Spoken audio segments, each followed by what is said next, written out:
ही guys, आज मैं explain करने वाला हूँ डेथ गेम सीजन 1 के एपिसोड नंबर 2 को। अगर आपने तो पिछला एपिसोड नहीं देखा है तो लिंक आपको डिस्क्रिप्शन में मिल जाएगा। एपिसोड की शुरुआत में दिखाया जाता है जहाँ पर लीजिए डेथ की जगह पर पहुंच जाता है और यहाँ पर अपने आप से कह रहा होता है कि वह बिना पैराशूट के जंप कैसे लगा सकता है। वह बहुत ही लापरवाह है। डेथ इसके पीछे ही होती है और कह रही होती है कि फिर तुम्हारे बारे में क्या, तुम भी छत से कूद गए थे, क्या तुम मुझसे बेहतर हो, चलो तुम्हारे लिए डेथ क्योर चलते हैं। लेकिन लीजिए डेथ को रुकने के लिए कह रहा था और बाद में कहता है कि तुम्हें पता है कि मेरे साथ वहाँ पर क्या क्या हुआ था। जब मैं नीचे गिरा था मेरी हड्डियों का चूरा हो गया था और बहुत ही पेन हो रहा था। या वो डेथ कहती है कि ये तो होना ही था क्योंकि तुम्हें सजा मिल रही है, ये पेनफुल तो होगा ही। लीजिए बाद में कह रहा था मुझको माफ कर देना। डेथ कहती किस बारे में। लीजिए पर कह रहा था मैंने डेथ का मजाक उड़ा था। लेकिन अब डेथ कहती है कि टाइम गया, तुम्हारा पाप बहुत ही बड़ा है, तुमको सजा मिलेगी, तुमने भगवान को भी निराश किया है। यहाँ पर लीजिए कह रहा होता है कि मैंने खुद को मारना चाहा, क्या पाप है या फिर इससे कुछ और बड़ा पाप है। यहाँ पर डेथ कहती है कि वैसा ना तुम्हारा काम है, वो मेरा काम नहीं है, वैसे तुमने खुद को क्यों मारना चाहा। यहाँ पर लीजिए अपने बारे में बताता है कि मेरी कंडीशन कैसे चल रही थी, 7 साल से मुझको नौकरी नहीं मिल रही थी, मैंने अपनी जीएफ को भी छोड़ दिया। डेथ यहाँ पर लीजिए से कह रही होती है कि तुम्हें पश्चाताप करना होगा, तुम्हें पछतावा होगा। लेकिन लीजिए कह रहा था मुझे पछतावा क्यों होगा। डेथ यहाँ पर इससे कहती है कि तुम अपने अलावा किसी के बारे में नहीं सोचते। लीजिए यहाँ पर कह रहा था मैं किसके बारे में सोचूं, अगर मैं पछतावा करूंगा तो ऐसा तो है नहीं कि मुझे जीने का एक मौका और मिलेगा, मैं जीना नहीं चाहता, इसलिए मुझे बताओ क्यों पाप किया है। यहाँ पर डेथ कह रही होती है कि वह जानना तुम्हारा काम है, मेरा काम नहीं है, और यहाँ शिकायतें करना बंद करो। डेथ बाद में लीजिए गोली मार देती है। अगले में लीजिए बच्चे की बॉडी के अंदर आता है जो कि स्कूल का लड़का होता है और यहाँ पर स्कूल के अंदर होता है। लीजिए अपने आप को मिरर में देख रहा होता है और पास में यह देख लेता है कि यहाँ पर एक लड़का वीडियो देख कर हंस रहा होता है और ये वीडियो मेरी होती है कि मैं कैसे बिना पैराशूट के कूद गया था और वहाँ पर मेरी डेथ हो गई थी। ये लड़का किसी के मरने का मजाक कैसे उड़ा सकता है। और इस लड़के का नाम जिनसंग होता है। यहाँ पर लीजिए इसको मारने के लिए जा रहा था, तभी लीजिए के पास डिवाइस आता है और अब लीजिए को इस लड़के के बारे में पता चलता है कि ये कौन है और इसका क्या नाम है। इस लड़के का नाम ह्यूक्सू होता है। लीजिए को अब सब कुछ पता चल जाता है कि ये ह्यूक्सू कौन है। कैसे जब ये 5 साल का था तो इसके पिता की डेथ हो गई थी और इसके घर में कमाने वाली सिर्फ इसकी माँ ही है जो कि बहुत ज्यादा मेहनत करती है। इसीलिए यहाँ पर लीजिए ने भी यानी कि ह्यूक्सू ने भी सोचा कि मैं खूब मेहनत करूंगा और पढ़ाई करूंगा, लेकिन मुझे स्कूल जाने से नफरत है क्योंकि स्कूल में जिनसंग और साथ में और बच्चे हैं ह्यूक्सू के साथ गलत बिहेव करते हैं, इसको बुली करते हैं। ये सब सीन में साथ साथ में दिखाए भी जाते हैं। हालांकि एक बार ह्यूक्सू ने यह भी कह दिया था कि अगली बार तुमने मुझे मारा तो मैं छत से कूद जाऊंगा। यहाँ पर जिनसंग इसको मारता है और कह रहा होता है कि तुम्हें लगता है कि तुम ऐसा करोगे तो मुझे कोई फर्क पड़ेगा, किसी को तुम्हारी परवाह नहीं है, इसलिए बेहतर होगा मेरे लिए पैसे लाओ और मेरे लिए दूध लाओ। जिनसंग ने ह्यूक्सू को एक लिस्ट भी दी हुई थी जिसमें वो सब चीजें थी जो कि इसको ह्यूक्सू से चाहिए थी। रियलिटी में यहाँ पर लीजिए इसको मार ही रहा था, लेकिन बाद में सब देखने के बाद नहीं मारता और अपनी सीट पर जाकर बैठ जाता है और यहाँ पर लिस्ट को देख रहा होता है और फिर अपने आप से कह रहा होता है कि इसी वजह से ह्यूक्सू अपने आप को मारने वाला था। लेकिन तभी लीजिए हंसता है और अपने आप से कह रहा होता है कि तो अच्छा हुआ, यानी कि मुझे और कोई नहीं मारेगा, जब तक मैं खुद को नहीं मारता मुझे नरक में नहीं जाना पड़ेगा। बाद में लीजिए हंसने लगता है। तभी जिनसंग इसके पास आता है, इसको थप्पड़ मारता है और कह रहा होता है तुम क्या हंस रही हो। बाद में जिनसंग जाने लगता है लेकिन अभी अब लीजिए सभी को मारता है। वो चेयर को उठाता है और जिनसंग को मारता है या बस सभी को पीट देता है। लेकिन यहाँ पर बीच में एक लड़का आ जाता है, इसका नाम ताइशू होता है और वह लीजिए को आसानी से रोक लेता है।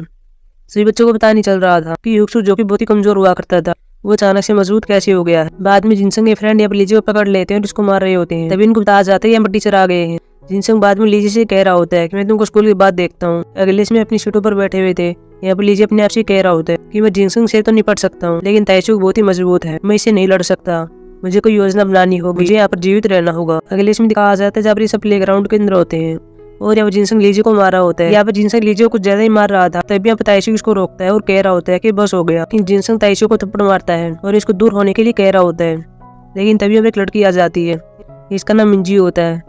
जिनसंग यहाँ पर मिंजी को लाइक करता है। मिंजी अब जिनसंग से कहती है कि तुम यहाँ पर कर क्या रहे हो। यहाँ पर जिनसंग कह रहा होता है कि मैं इस बच्चे को सबक सिखा रहा हूँ।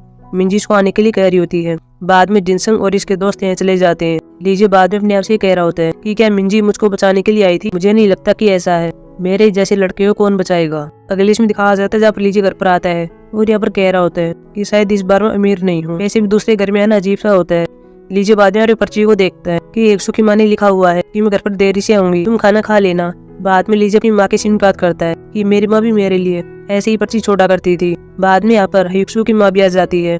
अभी दोनों खाना खा रहे होते हैं। लीजिए बहुत ही पोलाइटली बात कर रहा होता है। यहाँ पर लीजिए की माँ कहती है तुम्हें क्या हुआ है, तुम आज बहुत ही पोलाइटली बात कर रहे हो, क्या कुछ हुआ है, क्या कोई बात है।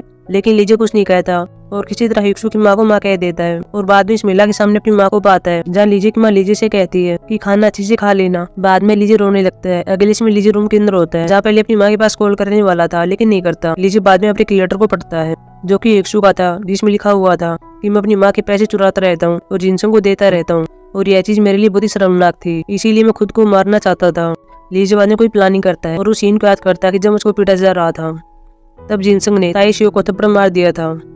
अगले सीन में देखते लीजे स्कूल के अंदर होता है और ताइशियो से मिल रहा होता है। ये दोनों बाथरूम के अंदर होते हैं। यहाँ पर लीजे ताइशियो को उकसाता है और कह रहा होता है कि मेरी हाल ही में पिटाई हुई थी, तुमने मुझको पीटा और साथ में जिनसंग ने मुझको पीटा, लेकिन अगर मैं सच कहूँ तो तुम बहुत ही मजबूत थे, लेकिन तुम जिनसंग से डरते क्यों हो, वह तुम्हें क्यों मारता रहता है।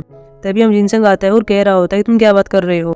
यहाँ पर ताइशियो कह रहा होता है कि अपनी लाइन भूल गया था, मैं इसको सबक सिखा रहा था। जिनसंग ताइशियो के पास आता है, इसको थप्पड़ मारता है और कह रहा होता है तुमने बहुत ही अच्छा काम किया है। और बाद में लीजे से कहता है कि कल तुम्हारी पिटाई रह गई थी, आज तुमको पीटा जाएगा। ताइशियो बाद में चला जाता है।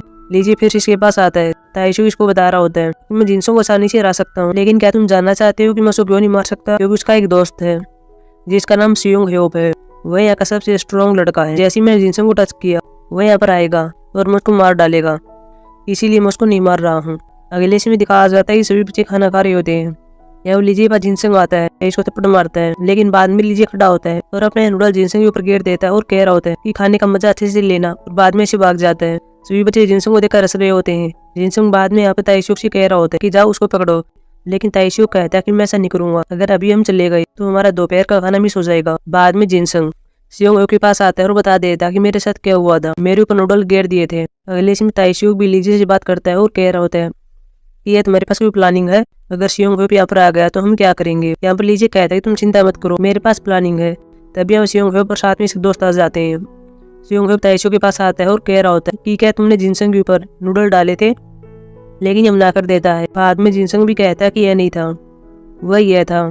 लीजे भी फोन में कुछ देख रहा होता है और हंस रहा होता है। सियोंग ह्योप इसे बोलता है और कह रहा होता है। लीजे बाद में कहते हैं क्या हुआ है, क्या कोई बात है। लीजे बहुत ही मासूम सा लग रहा था। सभी लड़के इसको देखते हैं और कह रहे होते हैं कि यह सब क्या है, कि क्या तुम इसके लिए मैं यहाँ पर बुलाया है। सियोंग ह्योप यहाँ पर कह रहा होता है कि तुम्हें शर्म आनी चाहिए, क्या तुम कमजोर लड़के को नहीं मार सकते हो। लेकिन जिनसंग कह रहा था इसने मुझको पीटा था, लेकिन सियोंग ह्योप कहता है कि आगे से मुझको अपना दोस्त मत कहना। बाद में सभी चले जाते हैं। लीजे बाद में जिनसंग के पास आता है। जिनसंग अब लीजे को मारने वाला था, लेकिन ताइशियो के बीच में आ जाता है और जिनसंग को थप्पड़ मारता है। बाद में लीजे भी हमको बता रहा होता है कि उस दिन के बाद यह जिनसंग का राज नहीं चल रहा था, अभी अब ताइशियो का राज चलने लगा और बाद में किसी ने मुझको नहीं धमकाया। जिनसंग बाद में बाहर आता है और यहाँ पर ये देखता है कि सियोंग ह्योप यहाँ पर मिंजी के साथ है और ये दोनों मुझको देख रहे होते हैं और मिंजी मुझको मोरो कह रही होती है। अगली में लीजे वर्कआउट के लिए आया हुआ था। तभी इसके बाद जिनसंग आता है और कह रहा होता है कि ये सब तुम्हारी गलती है, अब मेरा एंड हो गया है। यहाँ पर लीजे कह रहा था कि हाँ तुम सच कह रहे हो, ये मेरी गलती है, लेकिन मेरे साथ जो कुछ भी हो रहा था उसमें तुम्हारी गलती थी। लीजे बाद में अपने कानों पर ईयरबड लगाता है और रनिंग कर रहा होता है, लेकिन ट्रक वाला यहाँ पर आ रहा होता है और ये बाल बच जाता है। लेकिन कुछ टाइम के बाद हम यहाँ पर ये देखते हैं कि लीजे पीछे यहाँ पर जिनसंग आता है और इसके सिर पर ईंट मारता है और बाद में इसके चेहरे को फोड़ देता है और कह रहा होता है कि यह सब तुम्हारी गलती है। बाद में लीजे डेथ के पास आता है और कह रहा होता है कि ये सब किया था, तो उसने मुझ पर पीछे से हमला किया था। अगर मुझे पता होता कि वैसा कुछ करेगा तो मैं उसको और भी कड़ी सजा देता। वह दूसरों को धमकाता रहता है, वह बहुत ही बुरा इंसान है। लेकिन इसमें एक बात तय है, मैंने उसको मरने से बचा लिया था। क्या तुमने नहीं देखा, वह खुद को मारना चाहता था।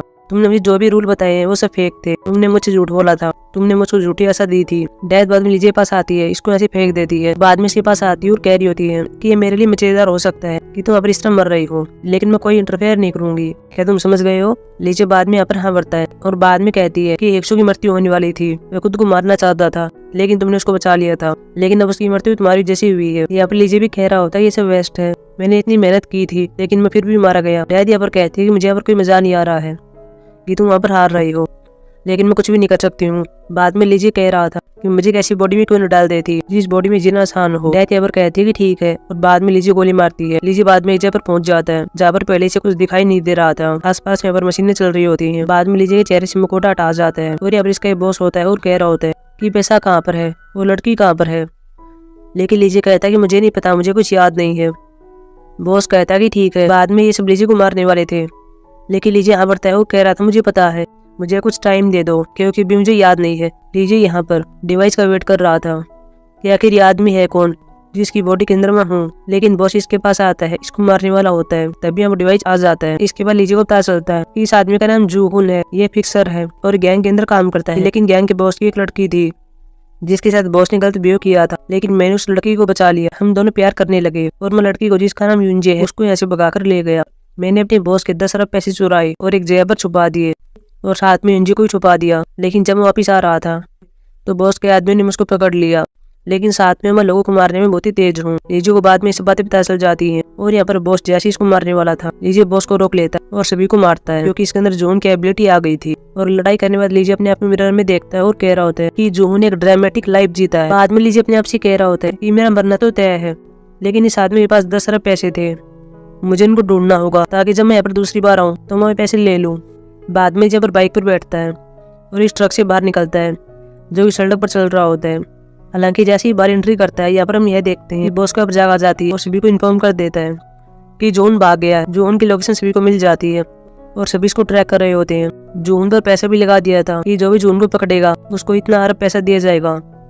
ये सभी हमारे ब्रिज पर होते हैं और जोन बाइक पर भाग रहा होता है। पुल पर भी बहुत बड़ा एक्सीडेंट हो जाता है, यहाँ पर स्पॉट हो जाता है, लेकिन जोन सभी को मार देता है और बाद में ऐसे भाग रहा होता है। लेकिन बाइक वाले अभी भी इसके पीछे ही थे और बाद में ये एपिसोड समाप्त हो जाता है। हे गाइस, आज मैं एक्सप्लेन करने वाला हूँ डेथ गेम सीजन 1 के एपिसोड नंबर 3 को। अगर आपने अभी तो पिछले एपिसोड नहीं देखे हैं तो प्लेलिस्ट का लिंक आपको डिस्क्रिप्शन में मिल जाएगा। एपिसोड की शुरुआत वहीं से होती है जहाँ जून बाइक पर भाग रहा होता है। पीछे बाइक वाले पड़े हुए थे। जून एक स्टोर के अंदर आ जाता है, लेकिन बाइक वाले इसको घेर लेते हैं। साथ में बॉस भी ऊपर आ जाता है। जून बाद में बाइक को लिफ्ट के अंदर ले जाता है और बाद में ऊपर आता है, लेकिन ये अभी भी इसका पीछा नहीं छोड़ते। बॉस यहाँ पर जून के सामने आता है, गन दिखाता है और कह रहा था कि मेरे पास आओ। हालांकि जून पास तो आ जाता है, लेकिन वो बाइक को भगाकर ऐसे ले जाता है और बाद में बिल्डिंग से नीचे कूद जाता है। नीचे पर पुल होता है और पुल में से बाहर निकलकर ऐसे भाग जाता है। इसके बाद उस जगह पर आता है जहाँ पर यूंजे होती है। यूंजे जून को देख लेती है और बाद में गले लगाती है और कह रही होती है कि मुझे तुम्हारी चिंता हो रही थी, तुम नहीं आओगे, और अगर तुम नहीं आते तो मुझे क्या करना चाहिए, ये चिंताएं मुझको हो रही थी। लेकिन जून यहाँ पर कह रहा होता है कि सब कुछ खत्म हो गया है, अब सब कुछ ठीक है। यूंजे बाद में कहती है कि वैसे पैसा कहाँ पर है। जून यहाँ पर कह रहा होता है कि पैसा पर नाव पर है। तभी यूंजी इसको बोलती है, ये पीछे मुड़ता है और यूंजी इसको गोली मार देती है। अगली इसमें दिखाया जाता है कि लीजे डैथ के पास आता है। लीजे अपने यूंजी को बार बार बीच कह रहा होता है और यहाँ पर डैथ असर होती है। लीजे बाद में डैथ से ही कहता है कि ऐसा क्यों हुआ, यूंजी ने मुझको क्यों मारा, क्या उसकी जून से कोई दुश्मनी थी या फिर कोई बदला ले रही थी। लेकिन डैथ कहती है कि ऐसा नहीं है, ये सब पैसे के कारण हुआ है, तुम पैसे के कारण मर गए और यूंजी ने तुमको पैसे के लिए मार दिया।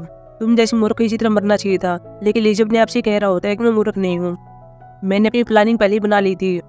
यूंजे को नहीं पता कि पैसा कहाँ पर है, वो तो मुझे ही पता है, और उस जगह पर केवल नाव के द्वारा ही जा सकता है। लीजे बाद में स्माइल भी कर रहा था। डैथ कह रही होती है कि स्माइल कौन सी है और यह तुम क्यों कर रहे हो। डैथ बाद में लीजे गोली मार देती है।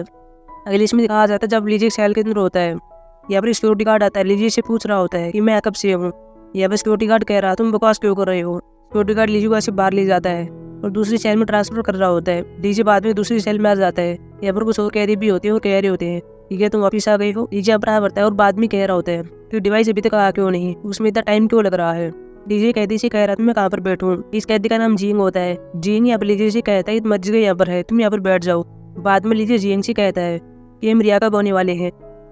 जींग कहता है क्या तुम भूल गए हो, 4 दिन के बाद हम रिया होंगे। अपने गुस्से पर कंट्रोल रखना और कुछ भी मत करना, क्या अब तक वो साइकोपैथिक हत्यारा तुमको मार डाले। लीजे कहता है कि वो कौन है। तभी हम देखते हैं रिया कह दिया जाता है जिसको साइकोपैथिक बता रहे होते हैं, और यह तो जिनसंग होता है। जिनसंग लीजे को देखता है और बाद में कह रहा था कि तुम वापिस आ गए हो, अपने आप पर कंट्रोल रखना। लेकिन लीजे जिनसंग को मारने लगता है। जिनसंग कह रहा तुम मुझे क्यों मार रहे हो, तुम ऐसे जिंदा नहीं जा सकते, मैं तुमको मार दूंगा।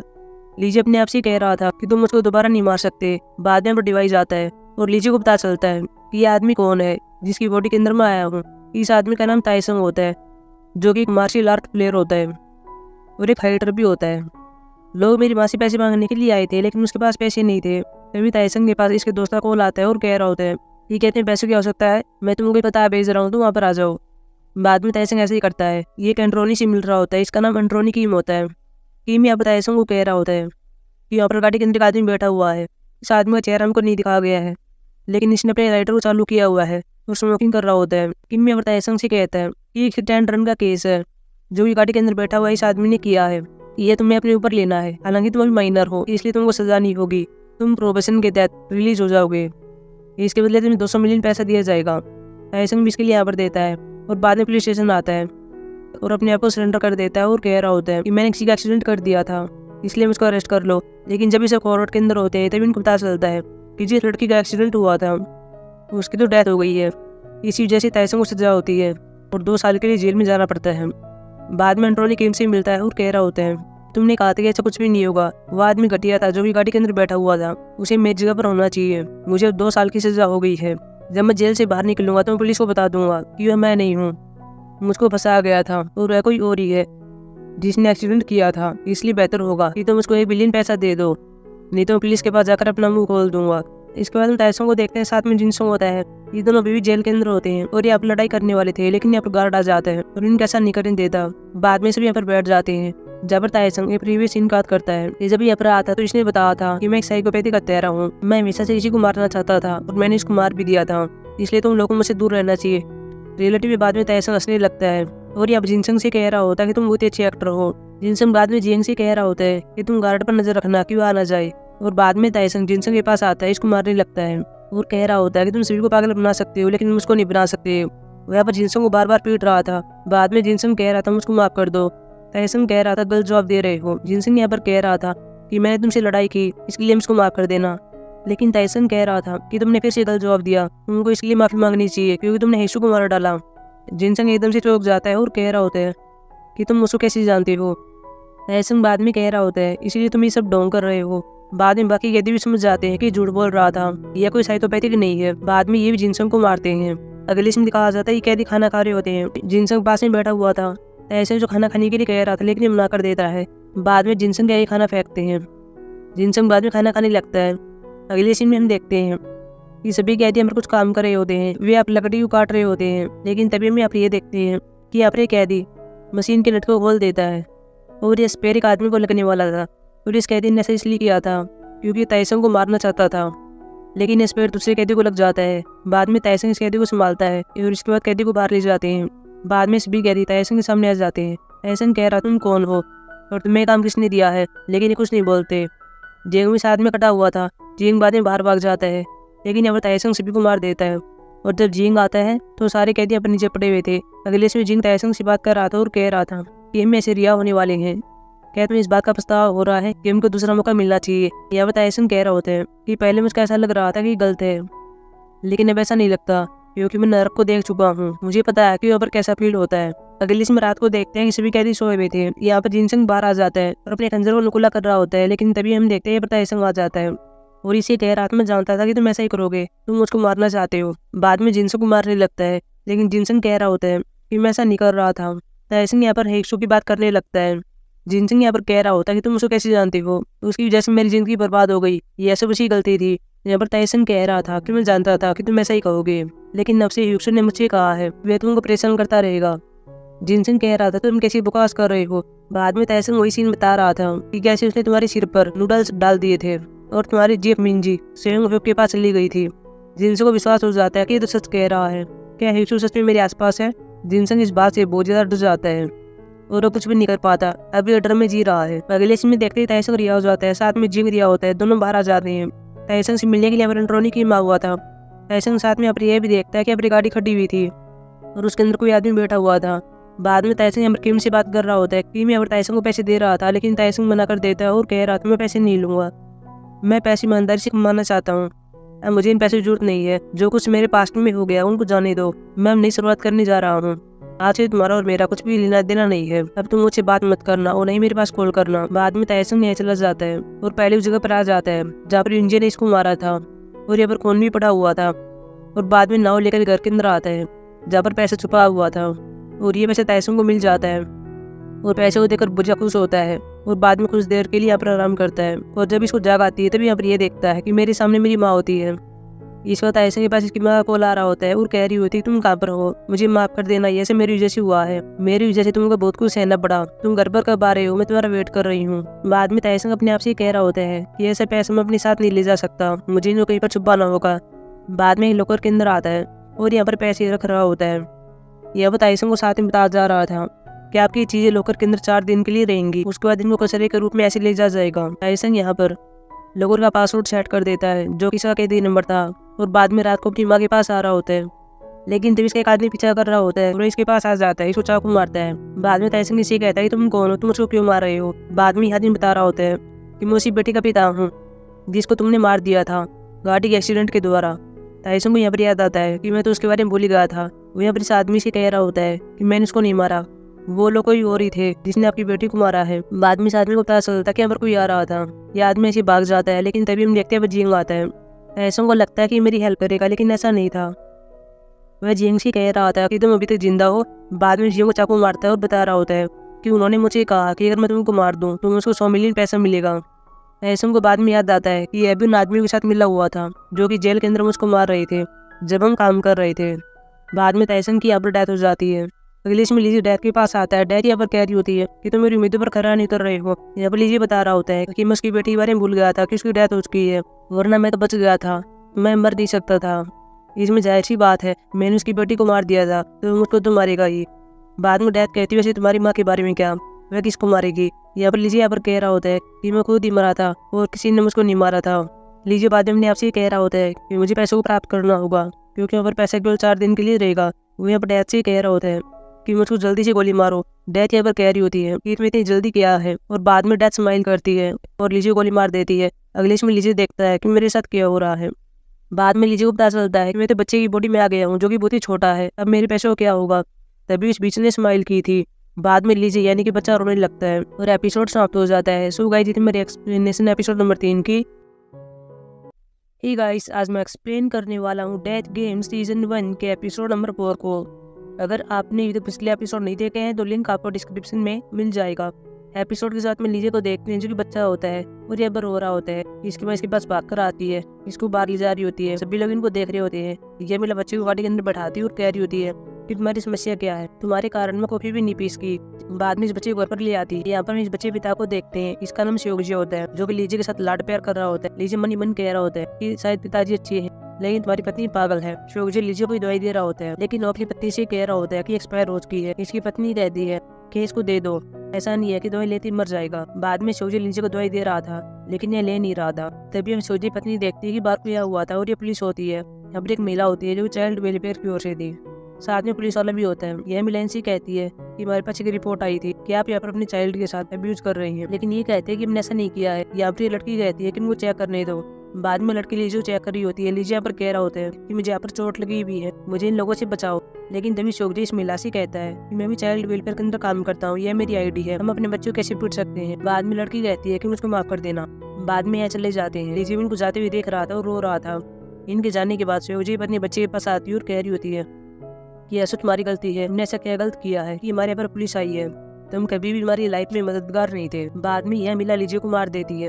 अगले सीन में देखते हैं कि लीजे डैड के पास आ जाता है। लीजे यहाँ पर डैड से कह रहा होता है कि पेरेंट्स अपने बच्चे के साथ ऐसा कैसे कर सकते हैं, वे अपने बच्चे को कैसे मार सकते हैं, हालांकि मेरे पास डिवाइस क्यों नहीं आया, मुझे इस बच्चे की मेमोरी और साथ में एबिलिटी क्यों नहीं मिली। यहाँ पर डैड कह रही होती है कि उसके पास कोई मेमोरी नहीं थी और नहीं कोई एबिलिटी थी। यहाँ पर लीजे कह रहा था मैं उस बच्चे का नाम भी नहीं जानता था। ऐसे पेरेंट्स के साथ तो डैड कहती है तुम क्या करने वाली हो, वह तो केवल एक बच्चा था, उसके पास तो मरने का ऑप्शन भी नहीं था, लेकिन तुम्हारे पास तो मरने का ऑप्शन था। तुम चाहे जितनी भी मेहनत कर लो, तुम्हारा मरना तय है। मैं यहाँ पर इंटरफेयर नहीं करूंगी, लेकिन जब तुम किसी को मारोगे तो मैं तुम्हें रोकने के लिए आऊंगी, मैं यहाँ पर इंटरफेयर करूंगी। लीजे भी अपने आप से कह रहा होता है कि मैं किसी को क्यों मारूंगा, ऐसा कभी नहीं होगा, तुम जल्दी से मुझको गोली मार दो। लीजे अपने आप से कह रहा होता है कि तुम जानती भी नहीं हो कि मैं क्या करने वाला हूँ। तभी डैड अब लीजे को मार देती है। अगले सीन में लीजे को देखते हैं और पहले यहाँ पर अपने आप से कह रहा था मेरा काम यही होगा, मुझे पैसे को ढूंढना होगा। ये अपने फोन में देखता और बाद में कह रहा होता है कि टाइम समाप्त होने वाला है, मुझे लोकर के पास जाना होगा और पैसों को लेना होगा। लीजे बाद में मांगता और लोकर के पास आ रहा होता है। वर्कर यहाँ पर पहले से आ चुके थे लेकिन इस टाइम पर आ जाता है और बैग को ले लेता है। और बाद में लीजे अपने आप को मिरर में देखता है और कह रहा होता है कि तुम बहुत ही सुंदर हो। लेकिन तभी पास में देख लेता है कि ये आदमी कोई स्टार है क्योंकि इसकी फोटोज यहाँ पर 4 और है, यह शायद कोई मॉडल होना चाहिए। तभी हम देखते हैं कि यहाँ पर डिवाइस आ जाता है और बाद में इस आदमी बारे में बता जाता है कि ये कौन है। इसका नाम जियोन यू होता है। इसके लुक के कारण हर कोई इसे प्यार करता है, लड़कियों का पहला कर्ज यही है और ये मॉडलिंग करता है। अगले इसमें लीजे घर पर आ जाता है और पहले यहाँ पर वॉच को देखता है जो कि बहुत सारी होती है। और बाद में न्यूज़लेटर में एक न्यूज़ को देखता है कि 2 पेरेंट्स अपने बच्चे के साथ अब्यूज किया करते थे और उनको अरेस्ट कर लिया गया है और वो बच्चा लीजे ही होता है। लीजे भी अपने आप से कह रहा होता है कि काश मैं पुलिस के पास जा पाता और इनके खिलाफ गवाही दे पाता। और बाद में अपने आप से लीजे कह रहा होता है कि इस आदमी की डेथ कैसे होने वाली है, क्या जोनू बीमार हो जाएगा और ये मर जाएगा। तभी अब लीजे के पास एक लड़के की कॉल आती है और कह रहा होता है कि तुम कहाँ पर हो, तुम यहाँ पर आए क्यों नहीं। लीजे कहता है मुझे कहाँ पर आना था। यहाँ पर इसका दोस्त कह रहा होता है कि वीआईपी पार्टी होने वाली है, मैंने तुम्हें पहले बताया तो था। जोनू कहता है मुझे याद आ गया, मैं आ रहा हूँ। बाद में जोनू पार्टी के अंदर आता है और अपने फ्रेंड से मिल रहा होता है। इसके फ्रेंड का नाम सोगजिन होता है। सोगजिन यहाँ पर लीजे से कह रहा होता है कि अगर तुम यहाँ पर अच्छा करोगे तो तुम ताइकांग के लिए मॉडलिंग कर सकते हो। तभी हम देखते हुए ताइबू आ जाता है और सभी से मिल रहा होता है। वो यहाँ पर लीजे से मिलता है। लीजे ने पहले बहुत ज्यादा शराब पी ली थी, इसलिए नशे में होता है और यहाँ पर ताइबू से कह रहा होता है। लीजे ताइबू से कह रहा होता है कि शायद मैं तुमको जानता हूँ, लेकिन ताइबू कहता है कि मैं तुमको नहीं जानता हूँ। बाद में ताइबू ऐसे चला जाता है। अगले सीन में देखते लीजे अपने घर पर आता है और यहाँ सोया हुआ था। तभी इसके पास इसका भाई आता है और कह रहा था कि तुम मेरा फोन क्यों नहीं उठा रहे हो, जल्दी से कैफे में आओ और मुझे यहाँ पर काम कराओ। पहले जोनू कैफे के अंदर होता है और यहाँ सफाई कर रहा होता है। तभी इसका भाई कह रहा था कि कस्टमर आ गया है, उसको कॉफी सर्व करो। बाद में लीजे पीछे देखता है और ये तो जीसू होती है। बाद में लीजे एक पास्ट स्टेशन की बात करता है कि मैं और जीसू कैसे मिले थे। जीसू कुछ नोट्स थे जो कि नीचे गिर गए थे, मैंने उनको उठा लिया था और यहाँ पर लीजे पास ही जा रहा था, इसे नोट्स को उठा लिया था और बाद में देख रहा था कि इसके अंदर तो नॉवल होते हैं, यानी कि जीसू एक नॉवलिस्ट है। जीसू बाद में लीजे से कह रही होती है कि मैं तुम्हारे पास आ रही हूँ, तुम वहीं पर रहना। लीजे कहता है कि ठीक है। बाद में जीसू कैफे के अंदर आ गई थी, अपनी कॉफी लेती और बाद में बैठी हुई थी। लीजे अपने भाई से पूछता है कि कौन है। इसका भाई बता रहा होता है कि यहाँ पर हर रोज आती है और ये एक राइटर है। बाद में लीजे कुछ सर्च कर रहा होता है जो कि जीसू के बारे में था और इसे पता चलता है कि एक राइटर कॉन्टेस्ट हुआ था और जीसू ने जीत लिया था। साथ में लीजे आप ये भी देखता है कि जब जीसू ने कॉन्टेस्ट जीता था उसके बाद उसे एक सवाल पूछा गया था कि सबसे पहले आपके दिमाग में कौन आया था जब आपने कॉन्टेस्ट जीता। तभी जीसू ने जवाब दिया था ये मेरा बीएफ है जिसने मेरे सपने को साकार किया। लड़की बाद में जीसू से कह रही होती है कि तुम्हारे बीएफ का क्या रिएक्शन था जब तूने उसको ये बताया कि मैंने कॉन्टेस्ट जीत लिया है। यहाँ पर जीसू कह रही होती है मैंने उसको नहीं बताया है। बाद में लीजे लाइब्रेरी के अंदर आता है और जीसू का नॉवल पढ़ रहा होता है। बाद में अपने पास्ट क्वेश्चन को भी याद करता है कि जब मैं इंटरव्यू देकर बाहर आया था तब एक आदमी जीसू से बात कर रहा था। बाद में लीजे जीसू से मिलता है और बता रहा होता है कि ताइशी ने मुझको बताया था कि तुम अपनी जगह पर बहुत ज्यादा पॉपुलर हो, अगर तुम चाहो तो मैं उसको छोड़ सकती हो ताकि तुमको बातें पछतावा न हो। पता नहीं मेरा क्या होगा, मैं खत्म भी हो सकता हूँ। लेकिन जीसू कहती तुम कैसी बकवास कर रहे हो, मुझे तुम्हारे साथ ही रहना, मुझे किसी और लड़के से प्यार नहीं करना है। बाद में दोनों गले मिलते हैं। साथ में जोनू अपने क्वेश्चन याद करता है कि जब मैं और जीसू बाहर आए हुए थे तब जीसू फाउंटेन पेन को देख रही होती है। यहाँ पर मैंने उससे पूछा था कि तुम क्या कर रही हो। यहाँ पर जीसू कह रही होती है, ये बता जाता है कि जो राइटर होता है उसके पास ये पेन होना चाहिए, उसके लिए अच्छा होता है। लीजे बाद में कहता है ठीक है मैं तुम्हारे लिए खरीदूंगा। जीसू भी यह सुनकर खुश हो जाती है। अगले इसमें देखते जोनू कैफे के अंदर होता है। तभी यहाँ पर यह देखता है कि यहाँ पर जीसू आई हुई थी, लेकिन साथ में यहाँ पर यह भी देख लेता है कि यहाँ पर बच्ची आई है। साथ में एक आदमी भी होता है। अब यहाँ लीजे को पता चलता है कि आदमी तो वही है जो कि उस रात जीसू से मिल रहा था और मुझे ऐसा लगा कि जीसू का बीएफ है, लेकिन ऐसा नहीं था, ये तो इसका भाई है। मुझे जीसू पर शक नहीं करना चाहिए था, मैं तो इडियट हूँ। अगले इसमें देखते जीसू कैफे के अंदर आई हुई थी। यहाँ पर लीजे पहले से ही इसके लिए वह चीजें ले आता है जो कि इसको चाहिए थी और बाद में जब इसके बाद देने के लिए जा रहा होता है तब कह रहा होता है कि नॉवल को लेकर मेरे पास एक विचार है। ऐसे मैं आपको बताना चाहूंगा कि मैं भी आपका फैन हूँ और मैं आपकी ये किताब पढ़ रहा था। जीसू इसके लिए थैंक यू कहती है और बाद में इसको बैठने के लिए कहती है। लीजे बाद अपनी कहानी बताना स्टार्ट कर देता है और वह डेथ की कहानी बताता है कि कैसे एक आदमी ने खुद को मारना चाहा और कैसे वो डेथ से मिला, लेकिन डेथ का कहना है कि तुमने मेरा मजाक उड़ाया है इसलिए तुमको बार बार मरना होगा। और आदमी बार बार मरता जाता है और मौत का अनुभव करता रहता है। यहाँ पर जीसू कह रही होती है कि ये बात तो बहुत ही क्रूर होनी चाहिए। यहाँ पर लीजे एकदम से चिल्लाता है और कह रहा होता है कि हाँ तुम सही कह रही हो, मैंने भी ऐसे सोचा था, वे ऐसा कैसे कर सकती है, उसने केवल डेथ का मजाक ही उड़ाया था। बाद में जीसू कह रही होती है कि वैसे उस आदमी का नाम क्या जो कि इस कहानी का हीरो है। लेकिन लीजे यहाँ पर कह रहा होता है कि भी मैं उसका नाम नहीं जानता हूँ। वैसे तुम्हें कहानी सुनकर अजीब लगा होगा, लेकिन जीसू कहती है कि नहीं ऐसा नहीं है, मुझे तुम्हारी कहानी पसंद है, तुम बाकी कहानी बाद में सुनाना क्योंकि मैं सारी कहानी एक बार में नहीं सुनना चाहती। लीजे भी इसके लिए हाँ भर देता है। लीजे बाद में जीसू के फाउंटेन पेन को देखता है और कह रहा होता है कि बहुत ही अच्छा है। बाद में जीसू कह रही होती है कि किसी ने मुझे गिफ्ट किया था। बाद में यहाँ पर जीसू एक पास्ट क्वेश्चन बात करती है कि जब मैं लीजे की माँ के पास गई भी थी तब हम लीजे को देख रहे थे और उसकी माँ ने मुझे कह दिया था कि लीजे ने चीज तुम्हारे लिए खरीदी थी। बाद में जीसू को पता चलता है कि यह तो फाउंटेन पेन है जो कि मैं चाहती थी, वो लीजे ने कह दिया था कि मैं तुम्हारे लिए खरीदूंगा। अगले इसमें देखते लीजे कैफे के बाहर होता है और यहाँ पर जीसू का वेट कर रहा होता है। तभी जीसू भी आ जाती है। बाद में दोनों कैफे के अंदर आते हैं। यहाँ पर लीजे हमको बता रहा होता है किसी प्रकार जीसू कैफे के अंदर रोज आती गई और मैं उसको अपनी कहानी बताता गया जो कि मेरे डेथ का एक्सपीरियंस था। जीसू भी लीजे से पूछ रही होती है कि तुम्हारी कहानी का हीरो अपनी माँ से मिलने के लिए क्यों नहीं गया, उसने खुद को क्यों मारा। यहाँ पर लीजे बता रहा होता है कि ऐसा नहीं कर सकता था, वही चीज को सहन नहीं कर सकता था। बाद में जीसू कह रही होती है कि ऐसा लग रहा है ये ऐसा तुम्हारा एक्सपीरियंस है। बाद में जीसू कहती है देर बहुत ही हो गई है, मुझको चलना चाहिए। बाद में जीसू यहाँ जा रही होती है, लेकिन तभी लीजे को पता चलता है कि बारिश शुरू हो गई है। वो यहाँ पर छाता लेता है और भागकर जीसू के पास आता है और कह रहा होता है कि तुम्हें छाता लेना चाहिए, नहीं तो तुम्हें सर्दी लग जाएगी। जीसू बाद में छाता ले लेती है। बाद में लीजे ऐसे भाग जाता है। इसके बाद जीसू अपने कैफे के अंदर आता है और यहाँ पर एक पास की महिला सी न्यूज सुनता है कि ये लड़की जो कि आप हर रोज जाया करती थी उसका एक्सीडेंट हो गया, पता नहीं वो मरी है फिर नहीं मरी है। लीजिए बात सुन लेता है और बाद में भागता है वो बाहर जाता है। और यहाँ पर पहले तो ये देखता है कि जो छाता मैंने जीशु को दिया था वह छाता रोड पर पड़ा हुआ है। लीजिए यहाँ पर बॉडी के पास जाने वाला था लेकिन पुलिस वाले इसको ऐसा निकलने दे रहे थे। लेकिन तभी लीजिए अपने सामने ही देखता है कि जीशु तो सेफ है, उसे कुछ भी नहीं हुआ है। वह लड़की कोई और ही थी जिसका एक्सीडेंट हुआ था। जीशु भी आप लीजिए की ओर देखती है, बाद में इसके हाथ पर देखती इसका खून बह रहा था क्योंकि जब कैफे के अंदर काम कर रहा था तभी इसको चोट लग गई थी। बाद में जीशु इसके हाथ पर मरहम लगा रही होती है और पूछ रही होती है कि तुमने ऐसा क्यों किया। या आप लीजिए बता रहा होता है कि मुझे ऐसा लगा कि कोई व्यक्ति ऐसा है जिसको मैं जानता हूँ, उसे कुछ हो गया है इसलिए मैं यहाँ पर आया हूँ। जीशु बाद में कह रही होती है कि मैं इसको समझ सकती हूँ क्योंकि मेरे साथ भी ऐसा ही हो चुका था। जीशु पास्ट के सीन को भी याद करती है जहीं रोती अस्पताल के अंदर आती है और लीजिए को ढूंढ रही होती है। लीजिए बाद में जीशु से कह रहा होता है कि तुम कल भी कहानी सुनने के लिए आओगी ना, लेकिन जीशु मना करती है और कहती है कि मैं ऐसा नहीं कर सकती क्योंकि तुम्हारी कहानी से मुझे किसी की याद आने लगी है, मैं कहानी नहीं सुन सकती। बाद में जीशु यहाँ से चली जाती है। अगले में देखते हैं जहाँ पर जीशु लीजिए फोटो को देख रही होती है और यहाँ पर रो रही होती है और कह रही होती है कि तुमने उसको बहुत याद किया होगा, काश उस रात में तुमको रोक पाती तो ऐसा नहीं होता। यहाँ पर हम ये भी देखते हैं लीजिए हुआ था जो कि जीशु को देख रहा होता है और जीशु के जाने के बाद यहाँ पर आता है और अपने आप की फोटो को देख रहा होता है। लेकिन देविश की माँ यहाँ पर आ जाती है और इससे पूछती है कि तुम कौन हो। यहाँ पर लीजिए अपनी माँ को देख रहा होता है लेकिन यहाँ पर ज्यादा देर तक नहीं रुकता और कह रहा होता है कि मैं यहाँ पर अपनी माँ से मिलने के लिए आया था और बाद में ऐसे भाग जाता है। लीजिए की माँ अब यहाँ पर लीजिए फोटो को देख रही होती है और बाद में जब पर आती है और यहाँ पर रोने लगती है। लीजिए अपनी माँ को रोते हुए सुन रहा होता है और बाद में बाहर आता है और यह भी रोने लगता है। बार बार अपनी माँ से कह रहा होता है कि उसको माफ कर देना, जो पैसे इसने लोकर से लिए थे इनके अंदर एक लेटर भी रखता है और कह रहा होता है कि मैं लीजिए का परिचित हूँ और ये पैसा आपके लिए है, उसने क्रिप्टो करेंसी में इन्वेस्ट किया था और ये पैसा वही है। लीजिए बाद में अपनी माँ के घर पर आता है और यहाँ पर पैसे को रख देता है और बाद में ऐसे भाग जाता है। पहले में दिखाया जाता है जब जीशु कैफे के अंदर होती है, साथ में लीजिए होता है। यहाँ पर जीशु बाहर जाने वाली थी क्योंकि काफी रात हो गई थी। यहाँ पे लीजिए कह रहा होता है मेरे कैफे बंद करने का टाइम हो गया, चलो साथ में चलते हैं। जीशु कहती है ठीक है। बाद में दोनों साथ में बाहर आते हैं जहाँ पे लीजिए अपने आप से कह रहा होता है कि मैंने कभी नहीं सोचा लेकिन ऐसा हो सकता था कि मैं और जीशु साथ में होते और मुझे कुछ नहीं चाहिए था। जीशु बाद में लीजिए से कहती है कि क्या तुम्हारी कहानी कैफे एंडिंग होगी। लीजिए कहता है कि तुम्हें ऐसा लगता है। जीशु यहाँ पर कह रही होती है कि मैं उम्मीद कर रही हूँ कि तुम्हारी कहानी कैफे एंडिंग हो। वैसे मुझे हीरो के लिए बुरा लग रहा है, उसके पास भरोसा करने वाला कोई नहीं था, वो हर बार अलग रूप में आता है और इस डर में रहता है ये पता नहीं मेरी मृत्यु कब हो जाए। लीजिए बाद में जीशु से कह रहा होता है कि मुझे पता नहीं है कि मैं कब मर जाऊं लेकिन मैं तुम्हें बताने वाला हूँ।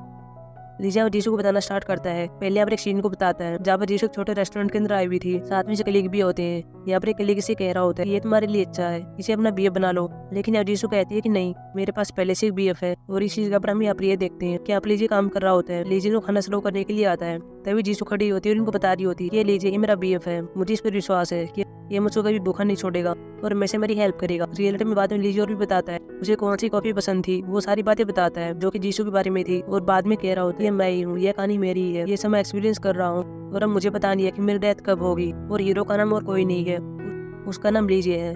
जीशु कहते हैं तुम कैसे बकवास कर रहे हो।